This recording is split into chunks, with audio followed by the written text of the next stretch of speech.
Hello mga ka-housemate! Isa ka bang OFW na nagpapadala buwan-buwan? Alam mo ba na pwede mong gawing real estate investment ang remittance mo? So tara at pag-usapan natin kung paano mo ba gagawing investment ang kitang pinaghihirapan mo. Tip number 1. Huwag lang basta gastos ng gastos. Gawin mong asset. Imbis na puro padala at gastos, isipin mo rin kung paano lalaki ang pera mo. Real estate is the one of the safest long-term investment. Tip number 2, location is key. Mag-invest sa isang lugar na may potential for growth. Yung malapit sa schools, business districts, or accessible.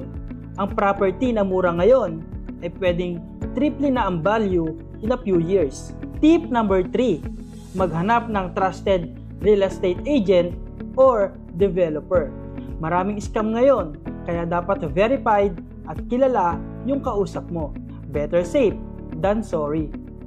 Tip number 4, pag-ibig at bank financing option. OFWs are qualified for housing loan. Alamin kung paano makakakuha ng property kahit nasa abroad ka. At tip number 5, plan ahead para sa future mo. Whether it's for your retirements, for your home, or income through rentals, ang real estate ay isang solidong hakbang para sa financial freedom. Kaya para sa mga ka-housemate nating OFWs, hindi lang basta padala, gawin nating investment ang pera nyo.